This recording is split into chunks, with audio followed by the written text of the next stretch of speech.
The first police cruiser came through my ranch gate at 9:17 on a Monday morning.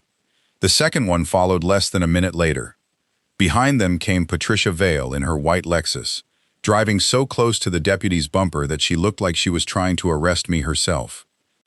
By then, the whole street inside Briar Ridge Estates had gone dry. No sprinklers, no fountains, no pool refill, no clubhouse bathrooms on the east side, no decorative waterfall at the front gate. And according to Patricia, all of it was my fault. She jumped out before the deputy even closed his door, pointing toward my well house like she had caught me robbing a bank. "That's him," she said. "He shut off our water. I want him arrested." I was standing beside the old iron valve box my father had installed 43 years earlier, holding the brass shutoff key in my hand. My dog Roscoe sat beside me, watching everyone like he already knew the law better than the HOA president. The deputy looked at me. Then he looked at Patricia. Then he looked at the well house, the cattle trough, the private property signs, and the fence line separating my ranch from her gated neighborhood. "Mr. Keller?" he asked. "Did you turn off the water?" "Yes," I said. Patricia smiled like she had just won. Then I added, "My water." Her smile vanished. Because what Patricia did not understand was simple. That line did not belong to Briar Ridge. It did not belong to the HOA. It did not belong to the clubhouse, the fountains, the pool, the lawns, or the 72 homeowners who had been told for years that the water came from a community system. It belonged to my ranch. And after 6 months of warnings, trespassing, fake maintenance notices, illegal lockouts, and one final attempt to claim my well house as HOA infrastructure, I had done the one thing my lawyer told me I could do once the notice period expired. I turned the valve. For 2 days, I let the pipe sit quiet. And by the time Patricia called 911, her whole street had learned something she should have learned before putting my well on a community map. Permission is not ownership. Now, before I tell you how one water valve, one fake emergency, and one HOA president's lie dried up half a luxury neighborhood, you need to understand something about Keller Creek Ranch. My name is Samuel Keller. I'm 66 years old, and my family has owned Keller Creek Ranch since 1942. My grandfather bought the first piece when land was still paid for, in sweat as much as money. It was hard ground, limestone under thin soil, mesquite, cedar, a spring that ran strong in wet years and whispered in dry ones, a farmhouse with crooked windows, a barn that needed repair the day it was built, but it had water. That mattered more than anything. Out where we are, water is not decoration. It is not a fountain at a gate. It is not a blue shimmer beside a clubhouse patio. It is not something you program on a sprinkler timer, so the grass looks good for weekend guests. Water is life. It is cattle drinking in August heat. It is troughs filled before sunrise. It is the garden behind the house. It is the old pecan trees surviving another dry spell. It is the difference between land being workable and land being a memory. My grandfather knew that. My father knew it better. And after one brutal drought when I was 14, I learned it in a way no school could teach. That summer, our shallow well went weak. The creek dried into cracked mud. The grass burned pale. My father and I hauled water in an old tank trailer for 6 weeks, getting up before dawn and coming home after dark. I remember his hands on the wheel, cracked and red, and the way he watched the cattle more than he watched the road. When the deeper well was drilled years later, he stood beside the rig for 3 days, like he was waiting on a baby to be born. When water finally came up, he took off his hat. That was the closest I ever saw him come to praying in public. That well became the heart of the ranch. He built the pump house himself, poured the pad, ran the main line to the house, the barn, 3 stock tanks, and the south pasture troughs. Later, he added a secondary line that ran toward the east boundary, mostly for irrigation and fire reserve near the old hayfield. That secondary line is where the trouble started. Because long before Briar Ridge Estates existed, there was a little church retreat on the land next door. Nothing fancy, cabins, a chapel, a playground, a dining hall that smelled like old coffee and pancake syrup. During one dry summer, the pastor came to my father and asked if they could connect temporarily to the secondary line for their garden, maintenance shed, and outdoor wash station. My father said yes, because that is what neighbors did back then. But he was not foolish. He had a one-page agreement written. Temporary permissive use. Non-potable. Revocable. By the ranch owner. No easement. No transfer. No ownership interest. No guaranteed supply. The pastor signed it. My father signed it. A notary signed it. Then my father put the paper in a metal file cabinet where he kept every document that mattered. That cabinet saved us more than once. The church retreat closed almost 20 years later. The land sat empty. Then developers bought it. Within 3 years, the retreat was gone, and Briar Ridge Estates rose in its place. Big stone entrance. Gated roads. Clubhouse. Pool.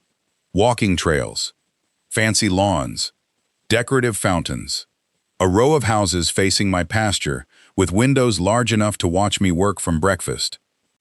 They called it luxury ranch view living. That phrase always made me laugh. People want ranch views until the ranch does ranch things.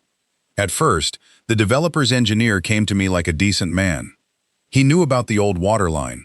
He said the development planned to connect all homes to municipal water, but asked to continue using the ranch line temporarily for landscaping during construction and as a backup for non-potable irrigation until their permanent system was finished. I said no at first. Then he said they would put it in writing. That mattered. Rebecca Sloan, my lawyer, reviewed the extension. It repeated the same terms my father had required decades earlier. Temporary. Revocable. No ownership. No easement. Non-potable. No residential drinking water. No reliance. I signed because I did not want to be the old rancher who made everything harder just because change bothered him. That was my mistake. Not helping. Helping was not the mistake. The mistake was assuming the people who came after the developer would respect the paper. For the first few years, usage was limited. Irrigation during summer. A maintenance tap near the clubhouse. Some water to fill the decorative pond when it dropped too low. I grumbled sometimes, but I let it slide because the developer kept promising the municipal irrigation upgrade was coming. Then the HOA took control, and Patricia Vale became president. Patricia did not ask about the water. She assumed. That was Patricia's favorite legal theory. Assumption. She assumed the view of my pasture belonged to her premium residence. She assumed my fences should match her aesthetic standards. She assumed my cows were a community image problem. She assumed my ranch road created access confusion. And eventually, she assumed my water line belonged to Briar Ridge. The first sign came in a letter. Not a water letter, a nuisance letter. Patricia came to my gate in her white Lexus, wearing a cream blazer and sunglasses large enough to hide most of her conscience. She handed me a notice titled Neighboring Property Impact Review. Dust, livestock, hay bales, tractor noise, equipment visibility, the usual HOA poetry. I told her I did not live in Briar Ridge. She smiled and said, "Yes, we're aware." I hated that phrase from the first time she used it. We're aware. Like my existence had already been voted on. The water came up 3 months later. A contractor I did not recognize drove a utility cart through the old service path near the east boundary and parked beside my well house. Roscoe saw him first and started barking like the devil had arrived wearing reflective sunglasses. I drove down and found the man kneeling by my pressure gauge with a tablet in his hand. "What are you doing?" He jumped. "Water system inspection." "Whose system?" "Briar Ridge." I looked at the well house. Then at him. "Son, this is my ranch." He blinked. "I was told this is the Eastern Utility Support Station." Eastern Utility Support Station. My father's pump house had been promoted without permission. I told him to leave. He apologized quickly. I believed him. Contractors often get sent into trouble by people who stay clean on purpose. That afternoon, I called Patricia. She answered in her usual polished voice. "Mr. Keller, I understand there was an incident with our utility contractor. No, there was trespass with a tablet. He was inspecting infrastructure that services Briar Ridge. It services Briar Ridge by permission only. That is not our understanding. Then your understanding needs water and sunlight. She paused. The association has maintained that system for years. No, Patricia, you have benefited from it for years. That is different. She said she would have the board review it. That meant she would look for a way to make reality more convenient. 2 weeks later, I received an HOA notice claiming the well house and east water line were integrated community utility assets. I laughed out loud. Then I called Rebecca. Rebecca did not laugh. She asked me to bring every water document to her office. I did. The original church retreat agreement, the developer extension, the old survey, county utility records, well permit, maintenance invoices, tax records. Rebecca read everything twice. Then she leaned back and said, "They have no ownership." I know. They have no easement. I know.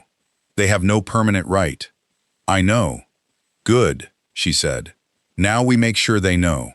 She sent a formal notice to Briar Ridge, Patricia personally, the HOA management company, the county utility office, and the municipal water department. It stated that Keller Creek Ranch owned the well, pump house, valve box, and secondary water line. Briar Ridge's use was permissive, temporary, non-potable, revocable, and had never created ownership or easement rights. The notice demanded that the HOA stop referring to my infrastructure as community property and submit a plan to disconnect within 60 days. Patricia replied in 6 hours. Not through the HOA attorney. Herself.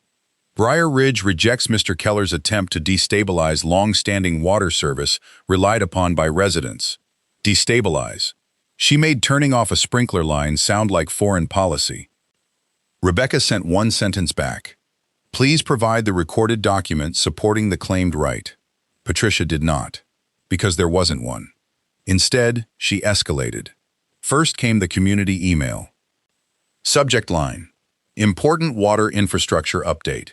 She told residents that an adjacent ranch owner was attempting to interfere with community water infrastructure. She said the board was taking necessary steps to protect residents, preserve landscaping, and maintain safety. She did not explain that their drinking water came from the city. She did not explain that the ranch line fed irrigation, fountains, pond refill, clubhouse grounds, and decorative systems. She did not explain that the HOA had known for years it needed its own permanent, non-potable connection. Fear works better when facts are missing. Then came the lock. I found it on a Thursday morning. A shiny new chain wrapped through the latch of my well house door. Not mine. A small metal tag hung from it. Briar Ridge Water System authorized personnel only. For a full 10 seconds, I just stared. There are moments when foolishness becomes so bold, it takes the mind a second to catch up. Then I took pictures. Then I cut the chain. Then I called Rebecca. Then I called the sheriff. Deputy Harris arrived just after noon. He was a calm man with tired eyes and the patience of somebody who had handled too many disputes caused by people with money and spare time. He looked at the broken chain, the tag, the well house, and the private property signs. Please tell me they didn't lock your pump house. They locked my pump house. He sighed. Of course they did. Patricia arrived while he was still taking the report. Of course she did. White Lexus, cream blazer, leather folder, 2 board members trailing behind like reluctant witnesses.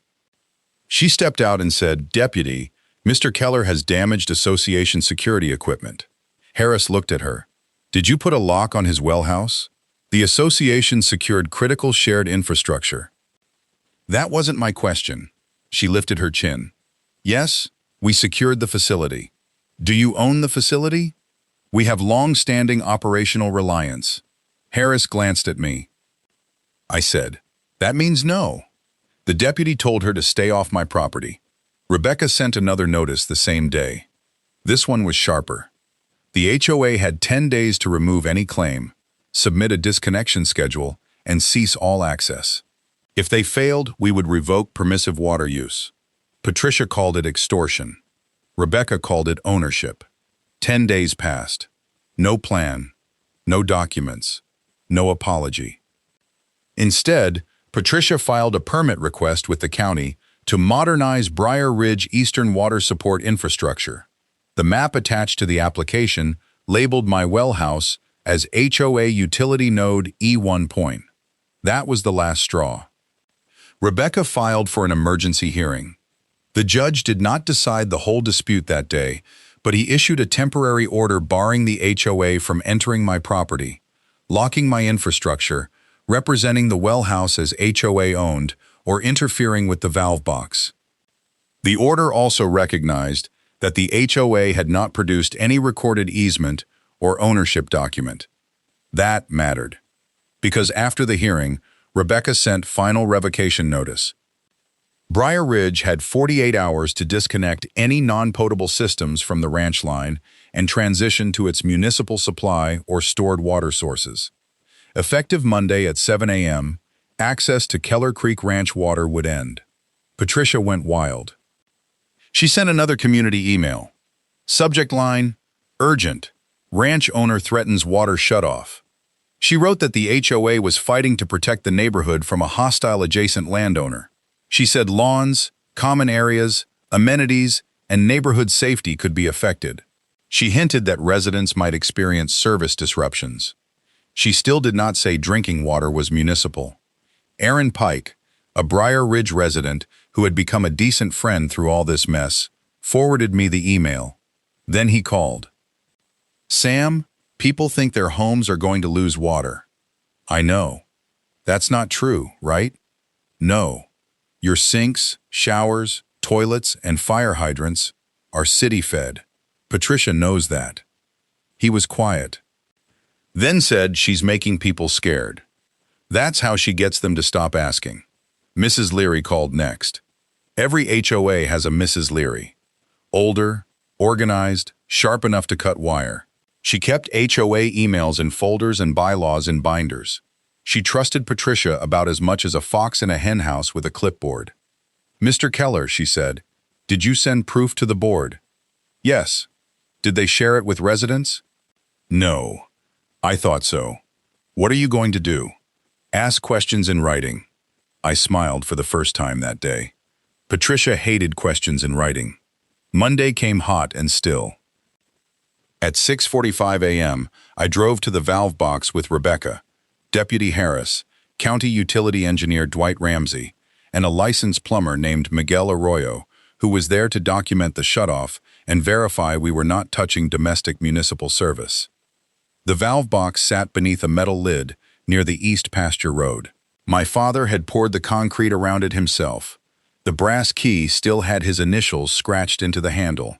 C.K., Caleb Keller, my father. When I picked it up, I felt the old weight of him. Not ghostly. Practical. The weight of a man who believed tools should be where you left them and agreements should be honored after you were gone. Dwight checked his meter readings. Miguel checked the isolation point. Rebecca checked her watch. At exactly 7 a.m., she said, "You may proceed." I put the key on the valve stem and turned. A quarter turn. Then another. The pipe gave a low groan underground. And that was it. No drama. No explosion. No movie moment. Just permission ending. For the first day, Briar Ridge tried to pretend nothing was wrong. By 9 o'clock, the entrance fountain had stopped. By noon, the clubhouse irrigation system lost pressure. By evening, the decorative pond pump was pulling air. Patricia sent a message saying there was a temporary maintenance issue. By Tuesday morning, the East Street knew. Sprinklers did not come on. The little waterfall near the first roundabout went silent. The flower beds along the premium lots began to wilt under the heat. The clubhouse staff put signs on the east restrooms saying temporarily unavailable due to maintenance. That last part was interesting. Technically, those restrooms were supplied through a branch connection tied into the non-potable support system for exterior maintenance and utility washdown. They were not supposed to be used as public domestic fixtures without proper municipal connection.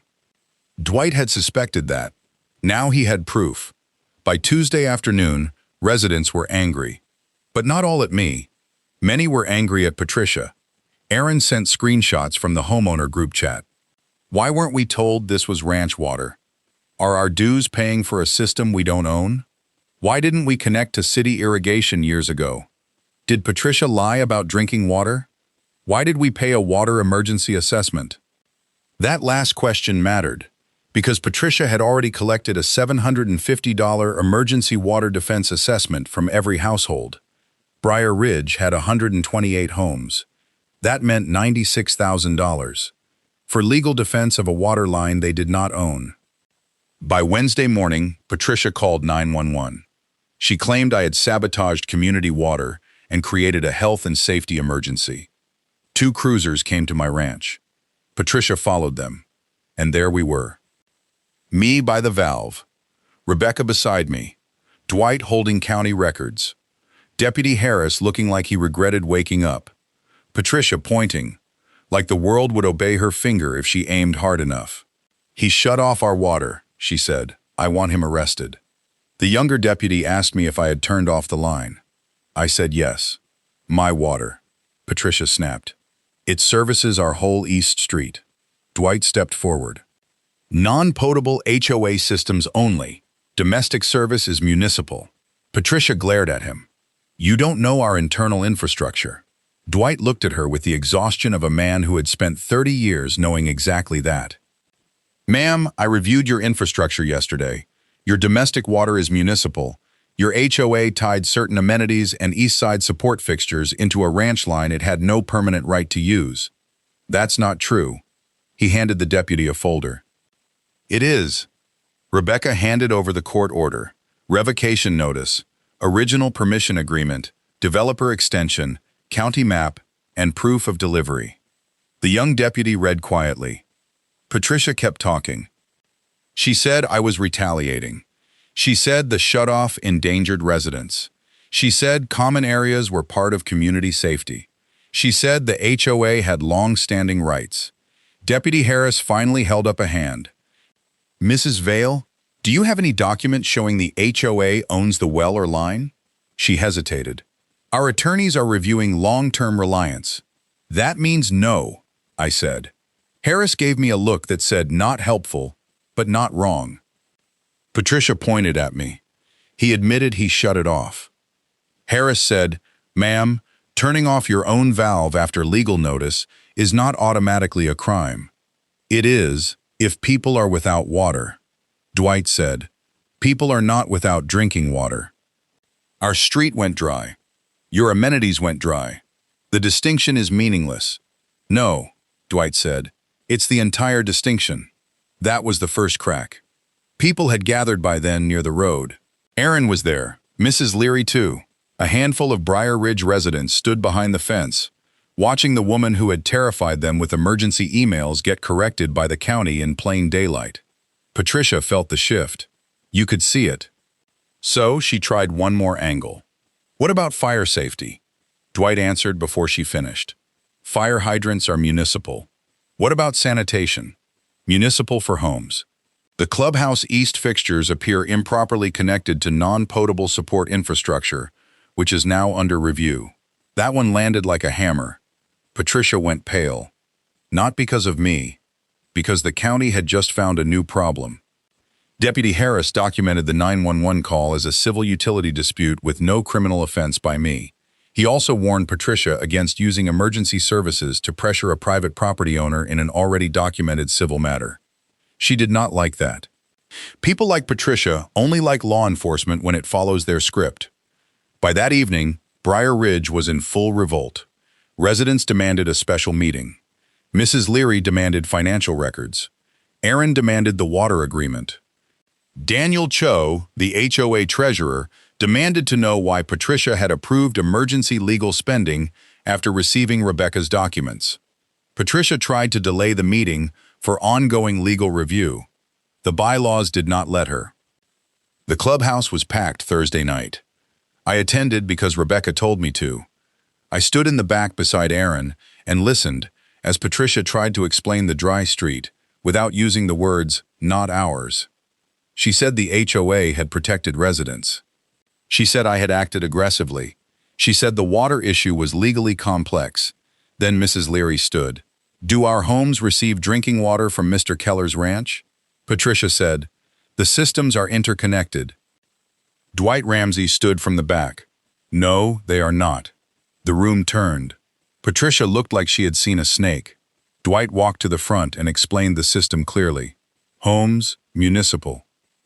Fire hydrants, municipal. Ranch line, irrigation, fountains, pond refill, certain clubhouse support fixtures, non-potable amenity use. Permanent HOA ownership documents, none produced. Resident reliance, caused by HOA failure to complete its own system. Then Rebecca stood. She explained the permission agreement, the notices, the lock on my well house, the permit application falsely labeling my infrastructure as HOA property, the court order, the revocation, the shutoff. No drama, just paper. By the time she finished, the room had changed. People no longer looked at me like the man who turned off their water. They looked at Patricia like the woman who had been taking mine. Then Daniel Cho stood with a folder. His voice shook, but he kept going. The emergency assessment raised $96,000. As treasurer, I requested documentation of ownership or legal strategy before funds were released. I did not receive complete records. Mrs. Leary asked, "Where did the money go?" Patricia said, "Legal and infrastructure protection expenses." Daniel looked at his folder. $22,000 to legal, $18,000 to emergency communications, $12,000 to consultant review, $41,000 reserved for infrastructure security planning. Aaron asked, "Who was the consultant?" "Silence," Daniel answered. Vale Community Strategies. Everyone knew that name by then. Patricia's sister-in-law. The second crack was money. It almost always is. Residents who had been frightened about water were now furious about being charged for fear. Motions came fast. Suspend Patricia's control over water matters. Passed. Create an independent water committee. Passed. Freeze remaining emergency assessment funds. Passed. Demand all contracts, invoices, emails, and vendor relationships. Passed. Patricia tried to rule one motion out of order. The HOA attorney quietly told her not to. That was when she knew, not that she had lost everything, but that she no longer controlled the room. The next month was paperwork, a lot of it. The independent review found that Briar Ridge had known since development turnover that the ranch line was temporary and revocable. The developer had warned the first board to build a permanent municipal irrigation connection. The project had been postponed 3 times because funds were used elsewhere. Patricia knew. She had the documents. But instead of admitting the HOA needed to pay for its own system, she tried to turn my well into theirs.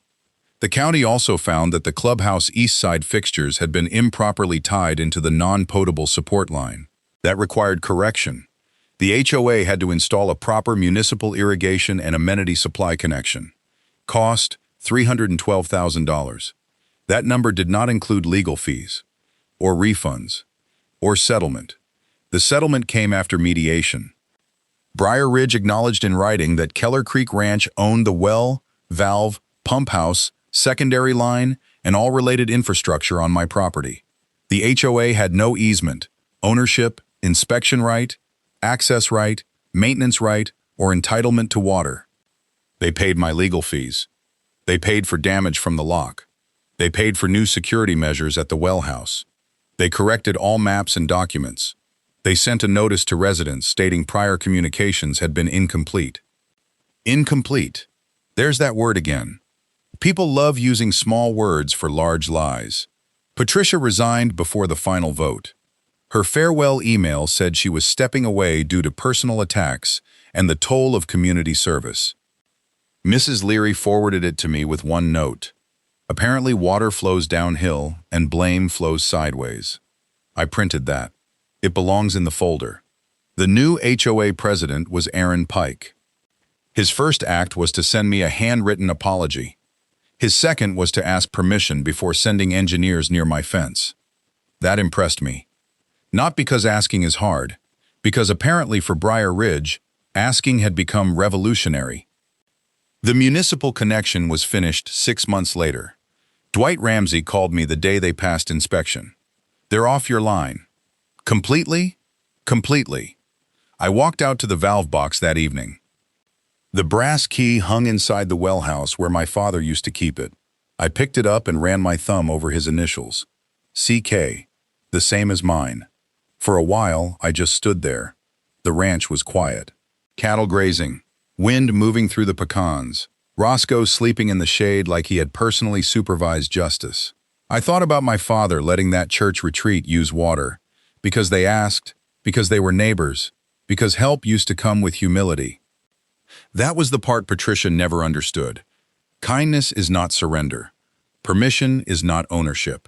And a favor does not become a right just because enough time passes and enough people forget to read the paper.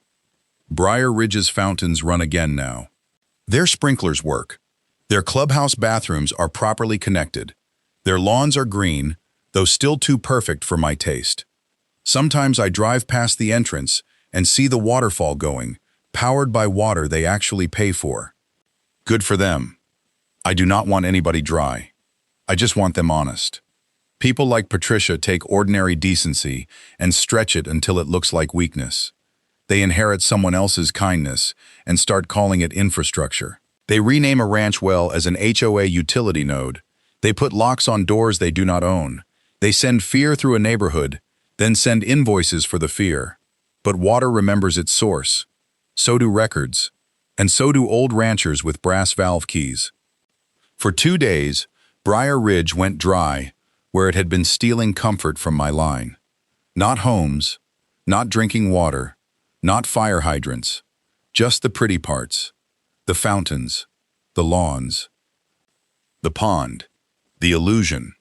And when Patricia called 911, hoping the sheriff would force me to reopen what she had never owned, she learned the hard way that emergencies do not become real just because the grass is thirsty. I turned off my ranch water for 2 days. HOA Karen called 911 because her whole street went dry. But the truth was simpler than all her emails, meetings, and threats. Her street did not go dry because I took something from them. It went dry because I finally stopped letting them take something from me.